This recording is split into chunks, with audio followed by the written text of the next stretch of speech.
का जेएमएच news channel है। मेरा नाम है नवनीत जेएमएच। उत्तर प्रदेश से तमाम बड़ी खबरें आ रही हैं। सभी खबरें हम आपको विस्तार पूर्वक बताएंगे और सभी खबरें आपके लिए जानना बहुत ही अहम है। आपको बता दें, रोजाना आपकी एजुकेशन से जुड़ी हुई, साथ ही आपके फ़ायदे से जुड़ी हुई, उत्तर प्रदेश में हुए बड़े बड़े ऐलान से जुड़ी हुई, खास तौर पर उत्तर प्रदेश की बुलेटिन आप जरूर देखा करें, क्योंकि उत्तर प्रदेश से जुड़ी हुई बुलेटिन में हम आपको दिन भर की टॉप खबरें ही लाते हैं और टॉप खबरें ही आपको दिन भर की देंगे। उत्तर प्रदेश की खबरों में कोरोना अपडेट आपको डेली मिलेगा। उत्तर प्रदेश की खबरों में योगी सरकार के अहम फैसले जो हुए होंगे डेली आपको मिलेंगे। उत्तर प्रदेश में जो बड़ी वारदात घटी हुई होगी वो आपको डेली हम अपडेट देंगे। आप लोग पहली बार आए हैं तो सब्सक्राइब करके बेल को जरूर दबा लीजिए ताकि आपको रोजाना अपडेट मिलती रहे।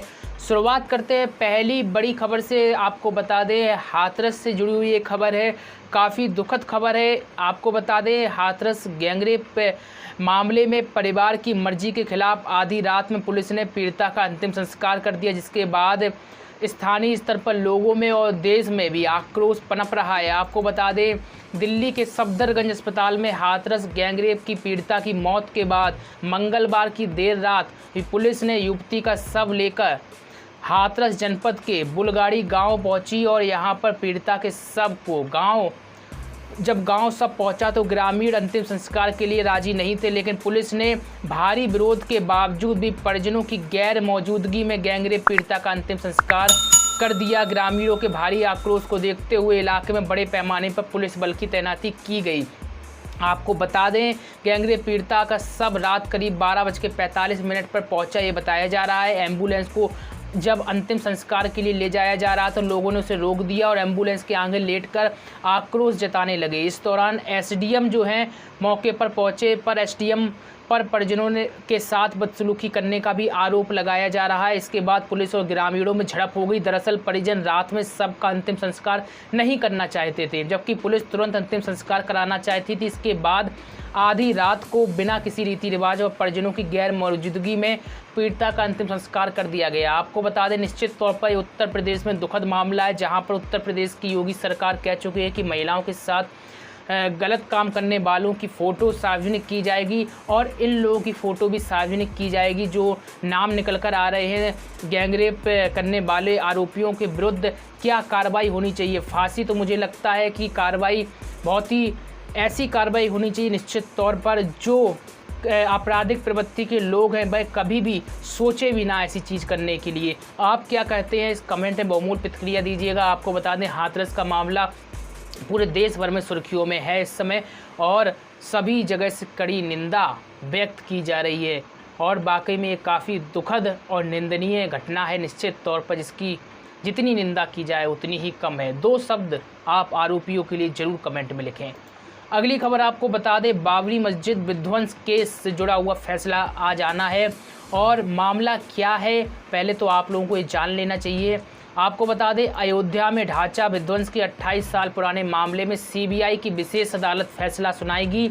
6 दिसंबर 1992 को विवादित ढांचा ढहाने के कथित षड्यंत्र, भड़काऊ भाषण और पत्रकारों पर हमले के 49 मुकदमों में सुनवाई होगी। इन बीते 28 वर्षों में 49 अभियुक्तों में से 17 की मृत्यु बताई जा रही है। लगभग 50 गवाह भी दुनिया से विदा हो चुके हैं। पूरी दुनिया की निगाहें लखनऊ की विशेष सीबीआई कोर्ट के इस आने वाले फैसले पर टिकी हुई है। आपको बता दें, 10 साल बाद 20 मई 2010 को हाई कोर्ट के जस्टिस AK सिंह ने सीबीआई की पुनरीक्षण याचिका को खारिज करते हुए केस नंबर 198 में लाल कृष्ण आडवाणी, कल्याण सिंह और ठाकरे समेत 21 अभियुक्तों के खिलाफ मुकदमा स्थगित करने के लिए स्पेशल कोर्ट लखनऊ के आदेश को सही ठहराया। हाई कोर्ट के आदेश के बाद 17 अगस्त 2010 को लखनऊ कोर्ट ने जीवित बचे हुए अभियुक्तों को तलब कर उनके खिलाफ आरोप निर्धारित किए और 17 साल बाद ट्रायल शुरू हुआ। तो आज बड़ा फैसला आना है इस केस से जुड़ा हुआ, हम आपको बताएंगे जो भी बड़ा फैसला आता है। अगली खबर आपको बता देते हैं, दरअसल उत्तर प्रदेश के मथुरा से आ रही है। कृष्ण जन्मभूमि विवाद पर सुनवाई होगी आज और याचिका में ईदगाह को हटाने की मांग की गई है। आपको बता दें, मथुरा के कृष्ण जन्मभूमि ईदगाह मामले की सुनवाई को कोर्ट तैयार हो गया है। मथुरा की एक अदालत हिंदू समूह की याचिका पर आज सुनवाई करेगी। याचिका में मंदिर के पास बनी ईदगाह को हटाने की मांग की गई है। गौरतलब हो कि 1968 में कृष्ण जन्म स्थान सेवा संस्थान और ईदगाह ट्रस्ट के मध्य हुए समझौते को रद्द करने, ईदगाह को हटाए जाने और 13.37 एकड़ जगह पर मालिकाना हक श्री कृष्ण विराजमान के नाम करने को लेकर एक याचिका गत दिनों डाली गई थी। आपको बता दें सिविल जज सीनियर डिवीजन के यहाँ श्री कृष्ण विराजमान की ओर से अधिवक्ता विष्णु जैन द्वारा यह याचिका डाली गई थी। इसमें श्री कृष्ण विराजमान के अलावा रंजना खत्री सहित कुछ अन्य भक्तवादी हैं। इस याचिका में श्री कृष्ण जन्मस्थान सेवा संस्थान और ईदगाह ट्रस्ट को प्रतिवादी बनाया गया। सिविल जज सीनियर डिवीजन के अवकाश पर होने के कारण यह सुनवाई एडीजी के यहाँ होनी है। तो खैर ये भी मामला बहुत ही ज़्यादा सुर्खियों में चल रहा है, इसी कारण से हम आपको इसके बारे में भी अपडेट दे रहे हैं। खैर अगली खबर आपको बता देते हैं। उत्तर प्रदेश की जो कैबिनेट बैठक हुई उसमें एक बड़ा फैसला उत्तर प्रदेश की सरकार ने लिया है। 1 अक्टूबर से 10 एजेंसियां करेंगी धान की खरीद, 4000 क्रय केंद्र खोले जाएंगे। उत्तर प्रदेश के मुख्यमंत्री योगी आदित्यनाथ ने बड़ा बयान जारी किया। उन्होंने कहा है कि धान क्रय केंद्रों पर किसानों को कोई असुविधा ना हो। प्रदेश में 1 अक्टूबर से धान की खरीद शुरू हो रही है और इसके लिए 10 क्रय एजेंसियां नामित कर ली गई हैं। इन एजेंसियों द्वारा कुल 4000 क्रय केंद्र खोले जाएंगे। तो ये बड़ी खबर निकल कर आ रही है। आपको बता दें आयुक्त खाद्य एवं रसद मनीष चौहान ने जानकारी दी है कि खरीफ विपणन वर्ष 2020 और 21 में 55 लाख मीट्रिक टन धान खरीदने का लक्ष्य रखा गया है। तो ये बड़ी खबर जो है उत्तर प्रदेश से निकल कर आ रही है। अगली खबर आपको बता देते हैं। फर्जी शिक्षकों का मामला लगातार निकल कर सामने आ रहा है। एक के बाद एक फर्जी शिक्षक मिल रहे हैं। अब फिर से उत्तर प्रदेश के लखनऊ में एक मामला निकल कर आया। फर्जी शिक्षा बोर्ड की मार्कशीट पर नौकरी करते हुए 3 शिक्षकों को पकड़ा गया है। आपको बता दें उत्तर प्रदेश की राजधानी लखनऊ में 3 शिक्षकों को सरकारी सहायता प्राप्त स्कूलों में फर्जी शिक्षा बोर्ड की मार्कशीट के सहारे नौकरी करने का दोषी पाया गया है। ये तीनों शिक्षक हिंदी साहित्य सम्मेलन इलाहाबाद की मार्कशीट के आधार पर नौकरी कर रहे थे। वाह कमाल है। आपको बता दें शासन के निर्देश पर डीआईओ कार्यालय के स्तर पर शुरू की गई दस्तावेज की जांच में ये खुलासा हुआ है और डीआईओ डॉक्टर मुकेश कुमार सिंह ने इन सभी की सेवा समाप्ति की कार्रवाई शुरू कर दी। साथ ही इन शिक्षकों को नोटिस जारी करके अपना पक्ष रखने का मौका भी दिया गया है। बड़ा मामला है। लगातार आपको बता दें एक शिक्षिका पूर्व के दिनों में निकली थी जो 20 से ज़्यादा स्कूलों में कार्यरत थी और वहां से रुपया वसूल रही थी। वाकई में कमाल की बात है। बेरोजगारों को एक नौकरी नहीं मिल रही है। यहाँ पर 20-20, 22-22 नौकरियाँ कर रहे हैं। फर्जी प्रमाण पत्रों के सहारे नौकरियाँ कर रहे हैं। ऐसे लोगों के विरुद्ध सिर्फ सेवा समाप्ति कार्रवाई अकेली काफ़ी नहीं है, दंडात्मक कार्रवाई कानूनों के प्रावधान के अनुसार भी होनी चाहिए। खैर अगली खबर आपको बता देते कैबिनेट बैठक से जुड़ी हुई अगली खबर है जो मंजूरी मिली है एक अहम प्रस्ताव को। आपको बता दें रिक्त पद पर रिटायर्ड डॉक्टरों को संविदा पर रखने की कैबिनेट ने मंजूरी दे दी है। आपको बता दें यह प्रस्ताव जो नियम में पहले भी था लेकिन अब पुनः फिर से ये नियम आ गया है। आपको बता दें रिक्त पदों पर जो डॉक्टर होंगे उनको संविदा पर रखने की कैबिनेट ने मंजूरी दी है। सरकारी मेडिकल कॉलेजों, चिकित्सा संस्थानों तथा चिकित्सा विश्वविद्यालयों के अलावा आर्म्स फोर्स मेडिकल सर्विसेज के रिटायर्ड चिकित्सा शिक्षकों में से ऐसे आचार्य जो अधिकांशतः आयु पूरी कर चुके हैं और सेवानिवृत्त हो गए हैं उनको कैबिनेट के आचार्य यानी कि प्रोफेसर कंसल्टेंट के रूप में 2,20,000 रुपये प्रति माह के नियत पारिश्रमिक पर पुनः नियोजित किए जाने की अनुमति प्रदान कर दी गई है। वेतन समझिएगा प्रति माह की बात हो रही है 2,20,000। आपको बता दें वर्तमान में प्रदेश के 4 नव स्थापित चिकित्सा संस्थान अथवा विश्वविद्यालयों में आचार्यों की भारी कमी है जिससे शिक्षण कार्य प्रभावित हो रहा है और वेतन भी भाई बहुत ज़्यादा है। आपको बता दें 40 पद सृजित किए गए हैं जिसमें सापेक्ष 33 पद रिक्त हैं। इन पदों पर रिटायर्ड जो हैं डॉक्टर उनकी भर्तियां की जाएंगी, संविदा पर भर्ती होंगी। आपको बता दें कैबिनेट बैठक में एक बड़ा और अहम फैसला लिया गया है। राज्य सरकार स्वामित्व योजना में ग्रामीणों की उनकी ज़मीन का प्रमाण पत्र दिया जाएगा। इससे कर्ज लेना या ज़मीन संबंधी कोई भी काम करना आसान हो जाएगा। इसके लिए उत्तर प्रदेश की आबादी सर्वेक्षण और अभिलेखा संक्रिया नियमावली जो है 2020 को मंजूरी दे दी गई है। मुख्यमंत्री योगी आदित्यनाथ की अध्यक्षता में मंगलवार को हुई कैबिनेट बैठक में यह फैसला हुआ है।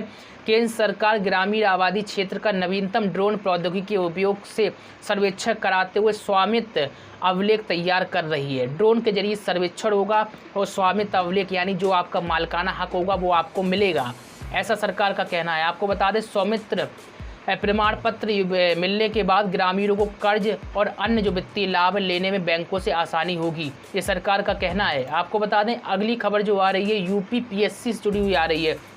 आपको बता दें यूपी पीएससी 2020 का एडमिट कार्ड को लेकर बड़ी खबर है। ये एडमिट कार्ड जारी हो चुका है। आपको बता दें यूपीपीएससी 2020 एडमिट कार्ड जारी हो गया है और प्रारंभिक ACF एवं RFO की प्रारंभिक परीक्षा 11 अक्टूबर को प्रस्तावित है।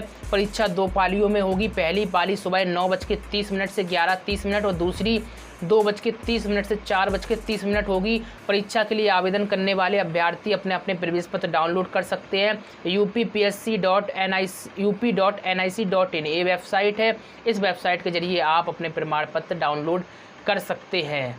इसी के साथ ही कुछ अहम बातें हैं, क्योंकि कोरोना काल चल रहा है और ऐसे में कुछ अहम बातें भी जान लीजिए। अभ्यर्थी को अपने प्रवेश पत्र पर अंकित परीक्षा केंद्र पर परीक्षा समय पर अपनी 2 फोटो पहचान पत्र के मूल प्रति लेकर जाना अनिवार्य है। यह परीक्षा प्रयागराज के साथ ही आगरा, आजमगढ़, बरेली, गोरखपुर, अयोध्या, गाजियाबाद सहित कई जनपदों में होगी। यह जानकारी जो है निरंतर परीक्षक हैं अरविंद कुमार मिश्रा इन्होंने दी है।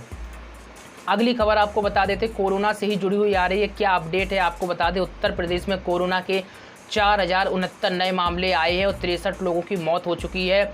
आपको बता दें प्रदेश में मंगलवार को सबसे अधिक 1,60,717 सैंपल जांच हुई है, जबकि एक दिन में संक्रमित होने वाले कोरोना मरीजों की संख्या में सोमवार को अपेक्षाकृत वृद्धि देखी गई। हालांकि मंगलवार को भी जितने संक्रमित मिले थे उससे काफ़ी अधिक मरीज ठीक होने पर डिस्चार्ज कर दिए गए। पिछले 24 घंटों में 1,60,717 लोगों के सैंपल लिए गए हैं। अब तक कोरोना से कुल 5,715 लोगों की मौत हो चुकी है। तो ये आंकड़ा है उत्तर प्रदेश सरकार का। अगली खबर आपको बता देते UPSSC नई भर्तियों से पहले बताना होगा रिक्त पदों का विवरण और उसका आधार। जी हाँ, बड़ी खबर है। आपको बता दें उत्तर प्रदेश अधीनस्थ सेवा चयन आयोग UPSSC आयोग को भर्ती के लिए प्रस्ताव भेजते समय बताना होगा कि रिक्त पद होने का आधार क्या है। बड़ी अहम जानकारी आपको बता दें, नया पद सृजित किया गया या पुराना है, क्या यह पदोन्नति, सेवानिवृत्ति या अन्य प्रकार से रिक्त हुआ। आयोग इसके आधार पर प्राप्त होने वाले प्रस्तावों पर ही विचार करेगा। तो बड़ी जानकारी UPSSC की ओर से आ रही है। आपको बता दें अधीनस्थ सेवा चयन आयोग अभी तक सिर्फ पदों की संख्या और योग्यता के आधार पर ही भर्ती कर दिया करता था, लेकिन अब विस्तृत प्रस्ताव लेगा। मसलन पद स्थायी है या फिर अस्थायी, अधियाचित पद आयोग के अधिकार क्षेत्र में है या फिर नहीं, पद नियमित नियुक्ति का है, पद की सेवा नियमावली जो बनी है या फिर नहीं, आदि जो जानकारियां हैं वो लेंगी। और चयन का आधार क्या होगा, आपको बता दें विभागों को ये बताना होगा कि उक्त पदों के चयन का आधार अब तक क्या था, लिखित परीक्षा से भर्ती होती रही है या फिर मेरिट या साक्षात्कार के आधार पर हुआ है। चयन के लिए यदि अन्य परीक्षा की व्यवस्था है तो इसका प्रस्ताव में जिक्र किया जाना भी बेहद जरूरी होगा।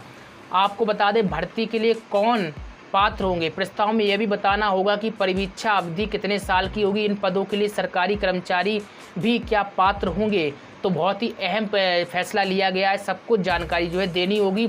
अगर पात्र होंगे तो उनके कितने साल की आयु सीमा में छूट मिलेगी और अनुभव का लाभ कितना मिलेगा।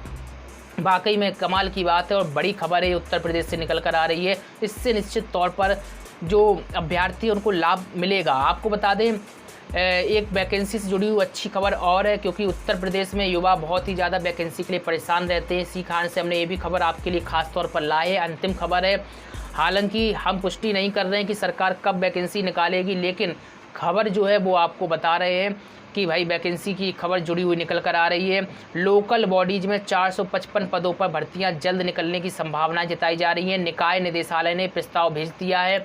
आपको बता दें उत्तर प्रदेश में निकायों में अधिशासी अधिकारी यानी कि ईओ और अवर अभियंता जेई बनने की युवाओं की चाहत पूरी होने वाली है। स्थानीय निकाय निदेशालय ने ईओ के 204 और जेई के 209 पदों पर कुल 455 पदों पर भर्ती का प्रस्ताव भेज दिया है। उत्तर प्रदेश अधीनस्थ सेवा चयन आयोग UPSSC इन पदों पर भर्ती के लिए जल्द विज्ञापन निकालकर 6 माह में भर्ती प्रक्रिया पूरी करने का काम करेगा। ऐसा हम इसलिए भी कह रहे हैं क्योंकि अभी उत्तर प्रदेश की मुख्यमंत्री योगी आदित्यनाथ ने स्पष्ट तौर पर कह दिया था कि किसी भी कीमत पर 6 माह के अंदर भर्ती प्रक्रिया पूरी कर ली जाए। इसी कारण से ये भी स्पष्ट कहा जा रहा है कि जो वैकेंसी निकलेगी 6 माह के अंदर फिल हो जाएगी। आपको बता दें प्रदेश में मौजूदा समय में 490 नगर पंचायत हैं। इनमें से 204 नगर पंचायतों में अधिशासी अधिकारी के पद खाली है। स्थायी निकाय निदेशालय ने उत्तर प्रदेश अधीनस्थ सेवा चयन आयोग को भेजे प्रस्ताव में कहा है कि रिक्त पदों पर भर्ती प्रक्रिया जो है जल्द से जल्द पूरी की जाए। आपको बता दें जानकारी मिल रही है किन किन पदों पर जो है भर्तियां होंगी। आपको बता दें अधिशासी अधिकारी यानी कि ईओ 204 रिक्त पद बताए जा रहे हैं। राजस्व निरीक्षक RI 24, जेई सिविल 80 जेई जल 111, जेई विद्युत यांत्रिक 18, लेखा परीक्षक 18। तो ये भर्तियां जो है बताई जा रही हैं कि इन जो भर्तियां निकली हुई हैं, टोटल संख्या बताई जा रही है। इन पदों पर शीघ्र भर्तियां स्टार्ट की जाएंगी और 6 माह के अंदर नियुक्ति पत्र भी दे दिए जाएंगे। सिर्फ उम्मीद लगाई जा रही है, युवा उम्मीद कर सकते हैं, लेकिन जब भर्ती निकलेगी फाइनली उन्हें 6 माह के अंदर प्रमाण पत्र मिल जाता है तो वाकई में उत्तर प्रदेश की सरकार की अहम और सराहनीय पहल होगी, क्योंकि युवा सरकारी नौकरी का इंतजार कर रहा है। खैर, यहाँ पर सभी खबरें जो है ख़त्म होती है। बहुत ही अहम खबरें हमने आपको बताई, उत्तर प्रदेश से जुड़ी हुई, किसानों से जुड़ी हुई, युवाओं से जुड़ी हुई, महिलाओं से जुड़ी हुई, रोजाना आपको हम खबरें बताएंगे। खास तौर पर उत्तर प्रदेश का बुलेटिन देखना मत भूलिएगा। रोजाना आपको काम की खबरों की अपडेट मिल जाया करेगी। नमस्कार।